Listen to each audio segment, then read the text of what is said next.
ازيكم يا احلى متابعين في الدنيا؟ عاملين ايه؟ يا رب تكونوا بخير. كل سنه وانتم طيبين ورمضان كريم عليكم يا رب وعلى كل حبايبكم. تعالوا نعمل مع بعض بقى طريقه عمل السوبيا. كل اللي هيجربها عندك او هيشربها هيسالك عاملاها ازاي. تعالوا بقى اقول لكم مع بعض. معايا كده كوبايتين من اللبن. طبعا انا معايره بالمج اللي قدامكم ده، وكوبايتين ميه ساقعين برضو معايرهم في الكوبايه اللي قدامكم ديت اللي انا بوريها لكم.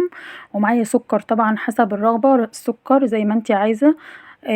وثلاث معالق كبار هحطهم من صوبيا عمان، ومعلقتين كبار من كريم شانتيه. بعد كده بقى هجيب معايا الخلاط. يستحسن ان انتي تعمليها في الخلاط زي ما قلتلك. تمام كده. هنزل بقى كده بالثلاث معالق كبار من صوبيا عمان اللي انا وريتها لك في الاول. صوبيا عمان دي جميله جدا، هتلاقيها موجوده عند العطار او في اي مكان يعني. تمام. بعد كده هنزل بقى بكوبايتين الميه الساقعين. بعد كده هحط كوبايتين من اللبن اهمت زي ما بوريكي كده. يستحسن برضو الميه تكون ساقعه، يعني نحط كوبايتين اللبن يكونوا ساقعين. تمام. هتحطي برضو السكر حسب الرغبه زي ما قلتلك. انا ماشيه معاكي اهو خطوه خطوه عشان لما تعمليها تبقى مظبوطه واحسن من، يعني بجد بجد لو جربتيها هتدعيلي احسن من اللي انتي بتشربيها بره. كده انا حطيت السكر بتاعي حسب الرغبه، كل واحد يحط السكر حسب ما يحب. هنزل برضو معايا كيس من الفانيليا برضو، ده اختياري يعني، حابه تحطيه حطيه، مش حابه خلاص. هحط بقى معلقتين كبار من كريم شانتيه. تمام.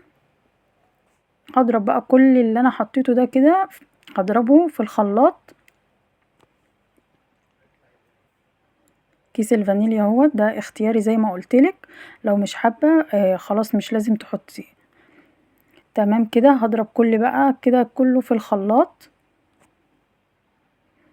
بجد بجد يعني هتشربي اكنك بتشربي قشطه بجد من الصوبيا. جربيها. هستناكم تجربوها وتقولي رايكم في التعليقات. بجد بجد هتعجبكم، والطعم بجد بصي هيبهرك والله، يعني حلو جدا، طريقتها حلوه جدا. كده خلاص. بتضربيها كده كويس جدا في الخلاط. بعد كده بتفضيها بقى في اي حاجه عندك، ازازه اي حاجه. انا فضيتهم في الازاز اللي عندي ديت. عايزه اقولك بقى بصوا معايا هنا الكريم يعني الكريم شانتيه عامل، بصي الرغاوي ديت اهي، ده من الكريم شانتيه. بجد بجد بقولك اكنك بتشربي قشطه بجد من الصوبيا. بجد جربوها هتعجبكم جدا وهتدعولي. وهستنى تجربوها زي ما قلت لكم وتقولوا رايكم فيها ايه. طبعا انا الكميه دي ملت معايا الازازه. هعمل بقى عشان ما اطولش عليكم، هعمل نفس الخطوات اللي انا عملتها، وهملى الازازه التانية وبحطهم عندي في التلاجة بيقضوني يعني ممكن يومين. بتبقى كميه حلوه جدا، يعني الكميه اللي انا وريتها لكم ديت ممكن تملى ازازتين كبار زي اللي انت شايفاهم دول، وتحطيهم في التلاجة بقى. عايزه اقولك كل اللي هيشربها عندك بجد بجد هينبهر وهيسألك عملتيها ازاي. طبعا انا دي عملتها اهي، بس ما كنتش عايزه اطول عليكم. بس كده خلاص. بجد طريقتها سهله جدا.